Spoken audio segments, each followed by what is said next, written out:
Hello and welcome to SKB shorts.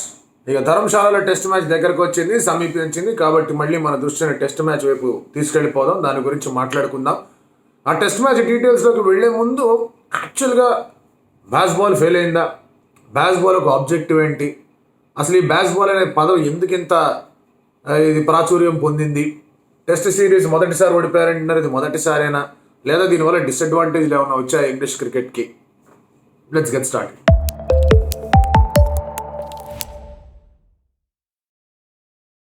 Ball అనే word was coined by English media ఇట్లాంటివి చాలా చేస్తూ ఉంటారు. అందులో ఒక ప్రయోగం బాల్.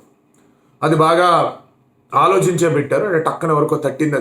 అది తట్టిన వాళ్ళకి మేధస్సు బాగా ఉందని చెప్పేసి ఒప్పుకోక తప్పదు. ఎందుకంటే Brendon McCullum nickname Bazball ఉండే దాన్ని బాల్ చేశారు, గో బ్యాంగ్ బ్యాంగ్ అన్నారు. అది అని మాట్లాడి దానికి తర్వాత జోడించిన కొన్ని పదాలు కానివ్వండి, కొన్ని మాటలు కానివ్వండి, కొన్ని వాక్యాలు కానివ్వండి, కాస్త మరింత బాల్ అనే పదానికి బలం చేకూర్చాయి. ఆ పదాల వాక్యాలు ఏంటి అంటే కనుక, ఒకటి బ్యాంగ్ బ్యాంగ్, ఇందాకే చెప్పాం పదం. రెండు ఫియర్లెస్. మూడో వాక్యం ఏంటంటే we are here to entertain, we play entertaining cricket అన్నారు. సో ఇది ఎక్కడ దాకా బాగుంది ఈ ఫ్రేజు? గెలిచేంత వరకు the phrase of entertaining cricket అనేది బాగుంది. పాకిస్తాన్కి వెళ్ళి అవుటర్ రింగ్ రోడ్ మీద మ్యాచ్లు ఆడారు. అక్కడ పూర్తి స్థాయిలో పాకిస్తాన్ని ఇంగ్లాండ్ క్రికెట్ టీం మంచిగా హ్యాపీగా వాళ్ళని ఓడించి వచ్చింది. సో అక్కడ అలా ఓడించేసరికి ఈ ఎంటర్టైనింగ్ క్రికెట్కి మరింత బలం చేకూరింది, because result added to that. కానీ ఇప్పుడు ఇండియాలో సిరీస్ ఓడిపోయేసరికి ఇంకా ఇంగ్లీష్ మీడియా నార్మల్గానే బాగా ఓవర్ యాక్షన్ చేస్తుంది, వాళ్ళకి తేట ఎక్కువ, బాగా అన్నీ చేస్తూ ఉంటారు. సో ఇష్టం వచ్చిన మాట్లాడేస్తూ ఉంటారు, అవతల టీం ప్లేయర్లని ఇంకా వేరే లెవెల్లో క్రిటిసైజ్ చేస్తుంటారు. అవన్నీ జరుగుతూ ఉంటాయి. వాళ్ళ మీడియా కూడా స్ట్రాంగ్ వాళ్ళ ప్లేయర్లని తిడుతుంది. అందుకే ఇంగ్లీష్ ఫార్మర్ క్రికెటర్స్ అందరూ వాళ్ళ ప్లేయర్ వెనకేసుకొస్తూ ఉంటారు. సో దట్ ఆ మీడియా, ఈ జర్నలిస్ట్ బ్యాచ్ అంతా కూడా అనవసరంగా ప్లేయర్ల మీద, ఈసీబీ మీద పడిపోకుండా ఉండడానికి వాళ్ళ ప్లేయర్లు వాళ్ళని వెనకేసుకొచ్చే విధంగా ఎక్స్క్యూజ్లు వెతుక్కుంటూ ఉంటారు.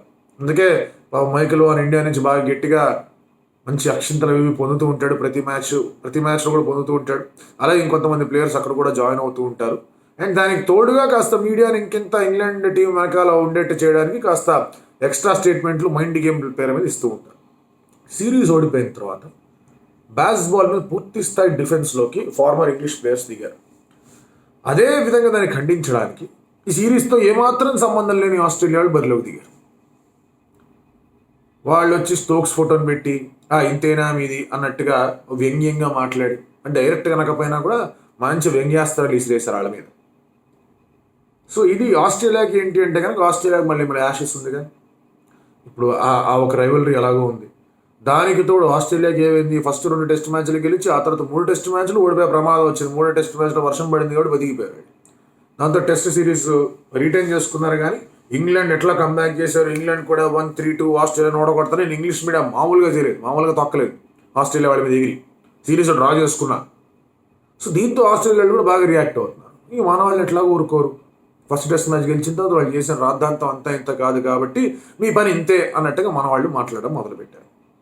మన జర్నలిస్టులు, మన ఫార్మర్ క్రికెటర్స్, మన ఫ్యాన్స్ అందరం మాట్లాడుకుంటూ ఉన్నాం.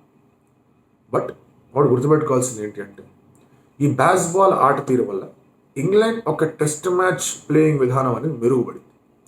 అది గెలిచేంత మెరుగుపడిందా అంటే లేదు, అంత సినిమా లేదు. ఇప్పుడు కొన్ని మ్యాచ్లు వాళ్ళు చెప్పుకుంటారు గెలిచింది, జిబాస్టన్ టెస్ట్ మన మీద గెలిచారు, బేర్స్తో బాగా ఆడాడు, అందులో స్టోక్స్ వీళ్ళందరూ బాగా ఆడేసేసి అది గెలిచారు. ఆ టెస్ట్ మ్యాచ్ గెలిచాం కదా అది ఇది అంటారు. ఆ టెస్ట్ మ్యాచ్ గెలిచారు కానీ అంతకుముందు ఆ టెస్ట్ సిరీస్లో 2 మ్యాచ్లు పోగొట్టుకున్నారు. 3వ మ్యాచ్ పోయేది నాటింగ్హామ్లో వర్షం పడింది, లేదంటే కొట్టేసేవాళ్ళు మన వాళ్ళు. దట్ వాజ్ ఫెంటాస్టిక్ పిచ్, అక్కడ ఎటువంటి ప్రాబ్లం ఉండేది కదా, కొట్టేసేవాడు. నేను మొహమాటంగా చెప్తున్నా, కొట్టేసేవాడు. సో వాళ్ళకి అక్కడ వర్షం వాళ్ళకి కలిసి వచ్చింది. ఇక సరే, వరుణ్ మన మీద బాగా కొన్ని రోజులుగా పగబట్టాడు కాబట్టి మనకి అది కలిసి రాలేదు. కానీ వాళ్ళకి మాత్రం కొంచెం కరుణ బాగానే ఉంటుంది. ఆస్ట్రేలియా సిరీస్ అది లెవెల్ చేశాడు, అది వేరే విషయం. సో అక్కడ ఆ టెస్ట్ మ్యాచ్ గెలవడం, ఈ పాకిస్తాన్ మీద అంత బాగా ఆడేసి గెలవడం, ఆస్ట్రేలియాతో యాషెస్లో మళ్ళీ లాస్ట్ 2 మ్యాచ్లు అద్భుతంగా ఆడి గెలవడం, 2 మ్యాచ్లు ఓడిపోయి ఇండియాకి వచ్చి ఒక టెస్ట్ మ్యాచ్ గెలిచారు. India is final test for ball అని చెప్పేసి అందరూ అన్నారు. మీరు డ్యాన్సులు వేస్తారు, మీరు బాల్ కాదు కదా, మిమ్మల్ని అందరినీ కూడా ఎగరేస్తారు ఇండియా వాళ్ళు, ఇంకంతే సంగతులు అది ఇది అని చెప్పి రంగులాట్ల మీద ఎక్కించి తిప్పేస్తారు, మీకు అసలు ఎటువంటి అవకాశం ఉండదు కిందకి దిగడానికి అన్నట్టు మాట్లాడారు. హైదరాబాద్లో టెస్ట్ గెలిచేసరికి అబ్బా ఇదేనా అన్నట్టు మాట్లాడడం వాళ్ళు మొదలుపెట్టారు. ఆ తర్వాత వైజాగ్లో కూడా మీరు గమనించండి, 4వ రోజున వైజాగ్ టెస్ట్ మ్యాచ్లో 4వ రోజున అయిపోతుంది అటు ఇటు, అంతేగాని ఇటు అని ఎవడు చెప్పలే. ఇంగ్లాండ్కి ఇంకా ఉంది, వాళ్ళు కొట్టినా కొడతారు, వామ్మో ఇదేం గోలా అనుకున్నాం. థర్డ్ టెస్ట్ మ్యాచ్ మనం అబ్జర్వ్ చేయండి, రాజ్కోట్లో సెకండ్ డే వాళ్ళు ఆడిన ఆట తీరు చూస్తే అయిపోయింది ఇంకా మ్యాచ్ అనుకున్నాం. ఫోర్త్ టెస్ట్ మ్యాచ్ చూడండి మీరు, రాంచీలో వాళ్ళు ఆడిన ఆట తిరిగి ఇంకేంటి సంగతి, మన బ్యాటింగ్. ఫోర్త్ టెస్ట్ మ్యాచ్లో యాక్చువల్లీ బ్యాస్ బాల్ అని చెప్పడానికి లేదు, జో రూట్ అతని ట్రెడిషనల్ వేలోనే ఆడాడు. సో ఫోర్త్ టెస్ట్ మ్యాచ్కి బ్యాస్ బాల్తో సంబంధం లేదు. జో రూట్ బాగా ఆడాడు. జో రూట్ బాగా ఆడిన తర్వాత వాళ్ళు మన మీద మంచి బౌలింగ్ వేసి ప్రెషర్ పెట్టారు. ఇక జూరియల్, కుల్దీప్ యాదవ్ వీళ్ళందరూ అద్భుతమైన రీతిలో కలిసికట్టుగా ఆడారు కాబట్టి అక్కడ దాకా స్కోర్ అనేది వచ్చింది. ఆ తర్వాత అశ్విన్, జడేజా శుభ్రమైన రీతిలో కుల్దీప్ శుభ్రమైన రీతిలో వికెట్లు తీశారు. లాస్ట్లో మళ్ళీ మొనాల్ చేసేసారు. సో ఫోర్త్ టెస్ట్ మ్యాచ్కి బ్యాస్ బాల్తో సంబంధం లేదు, బ్యాస్ బాల్ కూడా ఆడలేదు అక్కడ. సెకండ్ ఇన్నింగ్స్లో వాళ్ళకి ఎలా ఆడాలో అర్థం కాదు. బ్యాస్ బాల్ తాలూకు ఇంకొక డిసడ్వాంటేజ్, బ్యాస్ బాల్ ఏం చేసింది, వాళ్ళ బ్యాటర్స్ యావరేజ్ని పెంచింది. ప్రతి ఒక్క బ్యాటర్ యావరేజ్ పెరిగింది, జో రూట్తో సహా. జో రూట్ కూడా 2 పాయింట్లు పెరిగాయి యావరేజ్, 49 నుంచి 51కి వెళ్ళింది ఈ బ్యాస్ బాల్ ఎరా స్టార్ట్ అయిన తర్వాత. బ్యాస్ బాల్ ఎరా అంటే బెండన్ మెక్కలం, బెన్ స్టోక్స్ కలిసి ఇంగ్లాండ్ టీంకి ప్రాతినిధ్యం వహించడం మొదలుపెట్టిన దగ్గర నుంచి జో రూట్ కూడా పెరిగాయి 2 పాయింట్లు, మిగతా వాళ్ళందరికీ పెరిగాయి. డకెట్ న్యూస్ అంత బాగా ఆడుతున్నాడు, లాస్ట్ టైం వచ్చినప్పుడు మాత్రం అసలు డ్యాన్స్లే, మామూలు డ్యాన్స్లు కూడా కాదు. అది ఇప్పుడు మాత్రం మంచిగా భలే రీతిలో ఆడేస్తున్నాడు. క్రాలీ యావరేజ్ కూడా బాగా ఇంప్రూవ్ అయింది. ఆల్దో తను పూర్తి స్థాయిలో బ్యాస్ బాల్ ఆడకపోయినా తను టైం తీసుకొని తను బాగా ఆడుతున్నాడు.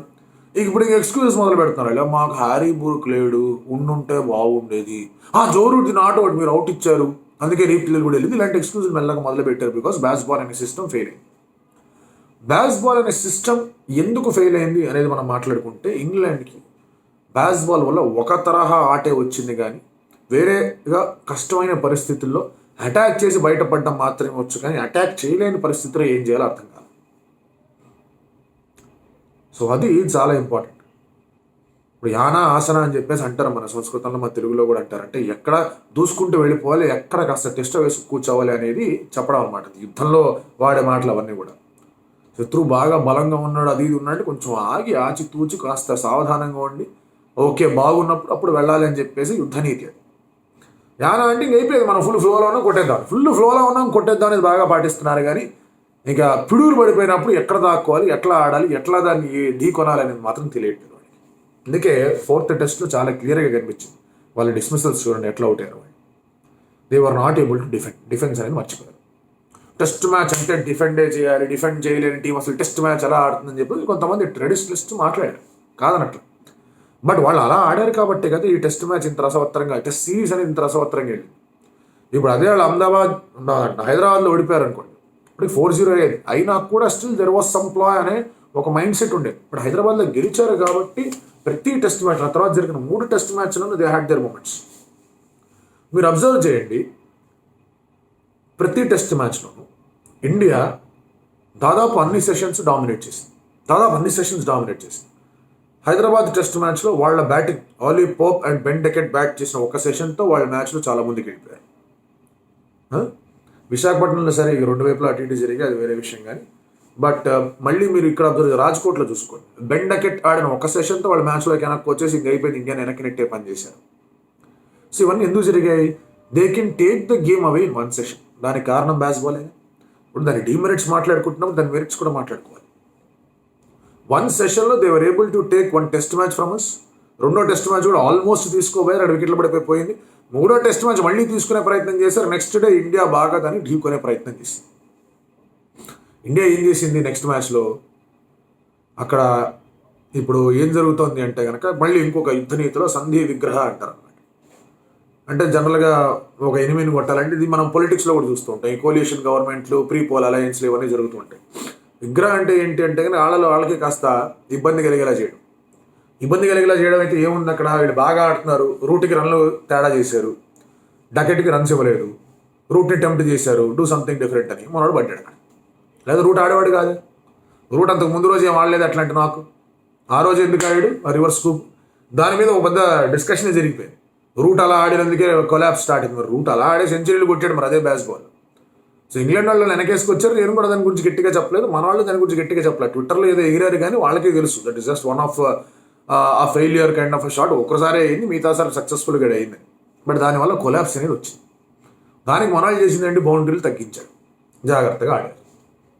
దాంతో 4వ టెస్ట్ మ్యాచ్లో రూట్ మళ్ళీ బ్యాస్ బాల్ కాకుండా తనదైన శైలిలో ఆడాడు.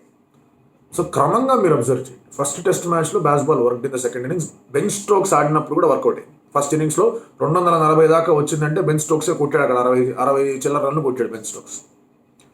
అక్కడ బెన్ స్టోక్స్ ఫస్ట్ ఇన్నింగ్స్లో ఆడింది, సెకండ్ ఇన్నింగ్స్లో ఆడింది, వర్కౌట్ అయింది. టెస్ట్ మ్యాచ్ వాళ్ళ వైపు వెళ్ళింది. మన వాళ్ళు బ్యాటింగ్ సరిగ్గా చేయలేదు, దానికి అది కూడా యాడ్ అయింది, వేరే విషయం. సెకండ్ టెస్ట్ మ్యాచ్లో ఇంకంత ఇటు ఆడారు అటు ఆడారు, కొంచెం బౌలింగ్ మనోళ్ళది బాగా జరిగింది. సెకండ్ ఇన్నింగ్స్లో వాళ్ళు కొలాప్స్ అయిపోయారు, మ్యాచ్ అయిపోయింది. బుమ్రా అద్భుతంగా వేసాడు, బుమ్రాని ఎదుర్కోలేకపోయారు. థర్డ్ టెస్ట్ మ్యాచ్లో ఎప్పుడైతే పరుగులు కట్టడి చేశారో, గట్టిగా షాట్లు కొట్టనివ్వకుండా చేశారో, there are beautiful pitches. Rajkot పిచ్లో ఎక్కడ ఎటువంటి ప్రాబ్లం లేదు షార్ట్ మేకింగ్కి. రాంచీ పిచ్లో ఎక్కడ ఎటువంటి ప్రాబ్లం లేదు షార్ట్ మేకింగ్కి. My wallet can slide in to the cracks and Graeme Swann అన్నాడు. ఏమైంది? ఏమీ కాల. Pitch played really well, 1-2 ball తప్ప. పిచ్ని చూసి వాట్ ఈస్ దిస్ పిచ్, 2వ రోజులో అయిపోతుంది ఈ మ్యాచ్, ఇట్లాంటి పిచ్లు ఎట్లా ఇస్తారు ఇండియా అని చెప్పారు. స్టూవర్ట్ బ్రాడ్ ట్వీట్ కూడా పెట్టాడు ఏకంగా, India is a very good team, but ఇలాంటి పిచ్ల మీద ఎందుకు ఆడతారు, దీనివల్ల అపోనెంట్స్కి కదా అడ్వాంటేజ్ వచ్చేది అది ఇది అని చెప్పి. వెనకాల తెలివైన ట్వీట్ పెట్టాడు, చాలా తొందరగా మాట్లాడుతున్నాయన, జాగ్రత్తగా ఉండు అని చెప్పి. 3వ రోజున మొత్తం కాదు అడ్డం తిరిగింది. అప్పుడు మళ్ళీ మాట్లాడడానికి వెళ్ళలేదు, మళ్ళీ పిచ్ మీద పడ్డారు, పిచ్ చాలా బాగుందని చెప్పారు. So point is Bazball knows only one way. ఇది go big or go home అనేది అంటారే, అలాంటి ఒక పాలసీని ఫాలో అవుతున్నారు. కానీ గో హోమ్ అనేది టెస్ట్ మ్యాచెస్లో అంత తేలిగ్గా వర్కౌట్ అయ్యే అంశం కాదు. ఎందుకంటే మీకు టెస్ట్ మ్యాచెస్లో కొన్ని కష్టమైన స్థితులు ఉంటాయి. 4-5 వికెట్లు పడిపోయిన తర్వాత if you know only one way to attack, quality of Indian bowling వచ్చిందంటే కనుక చేతులు ఎత్తేస్తారు. వాళ్ళకి అది ఇంగ్లాండ్లో వర్కౌట్ అయి ఉండొచ్చు కాక, సౌత్ ఆఫ్రికా అగేన్స్గా టెస్ట్ మ్యాచ్లో వర్కౌట్ అయి ఉండొచ్చు కాక, న్యూజిలాండ్కి అగేన్స్గా బాగానే వర్కౌట్ అయింది, పాకిస్తాన్కి అగేన్స్గా బాగానే వర్కౌట్ అయింది. బట్ ఇండియా దగ్గరికి వచ్చేసరికి క్రమేణా దాని ప్రభావం తగ్గిపోతూ వచ్చింది. But Bazball did make the series interesting. ఇందాకే చెప్పా, ఇప్పుడు చెప్తా, సిరీస్ తర్వాత కూడా చెప్తా. బట్ ఈ బాస్బాల్ అనే ఓవర్ హైప్ ఏదైతే ఉందో, ఎవరు దించాలో వాళ్ళే దించారు. అది ఇండియానే దించాలి, మిగతా ఏ కంట్రీలలో కూడా కాదు అది. ఎందుకంటే ఇండియాకి తెలుసు ఎక్కడెక్కడ ఎవరెవరితో ఎలా ఆడాలో తెలుసు. అన్ఫార్చునేట్ థింగ్ మనకి ఏంటంటే కనుక అత్యవసర పరిస్థితుల్లో ఆటను మర్చిపోతున్నాం, అంతే, అంతకు మించి ఏం లేదు. India has been phenomenal always. But మన దురదృష్టం దౌర్భాగ్యం ఏంటో తెలియదు కానీ అత్యవసర పరిస్థితుల్లో, మరీ ముఖ్యంగా లాస్ట్ 10 ఏళ్లలో 83 నుంచి 2007 దాకా జరిగింది. అలాగే మళ్ళీ 2013-14 నుంచి మళ్ళీ ఇప్పటిదాకా కూడా జరుగుతుంది. అత్యవసర పరిస్థితుల్లో ఆ రన్ అనేది మర్చిపోతుంది, అంతే. బట్ ఇటువంటి సిచ్యువేషన్స్లో ఇండియా బాగా ఆడింది. లాస్ట్ 10 ఇయర్స్లో మీరు అబ్జర్వ్ చేసుకోండి, India's test match victory percentage అనేది ఎంత హైగా ఉంది. లాస్ట్ 20 ఇయర్స్లో మీరు అబ్జర్వ్ చేసుకోండి, 2000 నుంచి ఇప్పటిదాకా ఇండియా ఆడిన తీరు, ఇండియా సాధించిన విజయాలు, మరీ ముఖ్యంగా లాస్ట్ 10 ఇయర్స్లో ఇండియా ఆడిన తీరు, ఇండియా సాధించిన విజయాలు. ప్రతి వ్యూహానికి ఒక ప్రతి వ్యూహం ఉంది. అందుకే బాస్బాల్ ఇక్కడ సర్వైవ్ కాదు. వాళ్ళు అన్నట్టుగానే they did try and make it entertaining, they did try and make it interesting, but they did not win, అంతే. లాస్ట్ టెస్ట్ మ్యాచ్ గెలిచి వాళ్ళు ఇంకా గుద్దేసుకోవచ్చు, మేము కుమ్మేసాం అది ఇది అని మాట్లాడుకోవచ్చు, కానీ they last the series, they last the series, they last the opportunity. Ashes గెలిచే ఆపర్చునిటీ పోగొట్టుకున్నారు, ఇండియాలో సిరీస్ గెలిచే ఆపర్చునిటీ పోగొట్టుకున్నారు. దానివల్ల ఏమవుతుంది, వరల్డ్ టెస్ట్ ఛాంపియన్షిప్లో ప్రతి టెస్ట్ మ్యాచ్కి కొన్ని పాయింట్లు ఉంటాయి. ఆ పాయింట్ల పట్టిక వల్ల ఏమవుతుంది, ప్రతి టెస్ట్ మ్యాచ్లో మీరు పాయింట్ కోల్పోయినప్పుడు పాయింట్ పర్సెంటేజ్ పరంగా ఇంగ్లాండ్ కిందకి దిగుతుంది. ఇంగ్లాండ్ కిందకి దిగుతూనే వచ్చింది. Bazball easier to change the face of test cricket, course of test cricket అని ప్రగల్భాలు పలికారు. ఏమైంది, ఆడలే లేదు వరల్డ్ టెస్ట్ ఛాంపియన్షిప్ రేస్లో. సో ఒకవైపు వాళ్ళ ఆట ఎంత ఇంట్రెస్టింగ్గా, ఎంత ఎంటర్టైనింగ్గా, కొన్ని మ్యాచ్లు గెలిపించే విధంగా వెళ్ళినా అదే ఆట వాళ్ళు వెనక్కి లాగుతుంది. మన వాళ్ళు రియలైజ్ అయ్యే పరిస్థితులు అయితే వాళ్ళు లేరు. బట్ ఒకటి మాత్రం గ్యారంటీ, ఈ సిరీస్కి ఇంత ఒక ఇంపార్టెన్స్ అనేది చేకూరింది. ఎందుకంటే ఇంగ్లాండ్ లాస్ట్ టైం వచ్చినప్పుడు వాళ్ళు సర్లే మీరా వచ్చింది అన్నట్టు పంపించేశారు చెన్నై టెస్ట్ మ్యాచ్ తర్వాత. అంతకుముందు వచ్చినప్పుడు అయితే మరీ పీల్చి పిప్పి చేసి పంపించారు. ఓ రాజ్కోట్ టెస్ట్ మ్యాచ్లో ఏదో ఆడారు, మనల్ని డ్రా చేసుకున్నారు. ఆ తర్వాత 4 టెస్ట్ మ్యాచ్లు థ్యాంక్ యూ వెరీ మచ్ అని చెప్పారు ఇంగ్లాండ్కి. అందరూ ఫామ్లోకి వచ్చారు బ్యాటర్స్ అందరూ.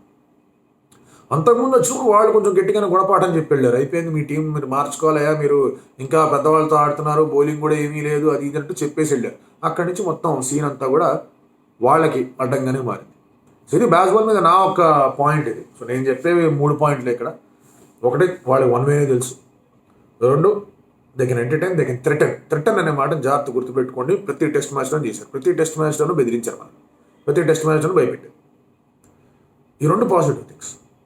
3వది, వాళ్ళ బ్యాటర్స్కి యావరేజ్ పెరుగుండొచ్చు కాక, బట్ కష్టమైన స్థితిలో మాత్రం వాళ్ళకి ఏం చేయాలో అర్థం కావట్లేదు. లూజ్ షాట్లో అవుట్ అయిన సందర్భాలు చాలా ఉంటాయి. 4వది, అది కొత్త వన్ వే, హైవే, మైవే అంటే వర్కౌట్ కాదు. కొంచెం జాగ్రత్తగా స్థిమితంగా కూడా ఆలోచించాల్సిన అవసరం ఉంది. అండ్ ప్రతిసారి కూడా మీకు అవుటర్ రింగ్ రోడ్ దొరకదు.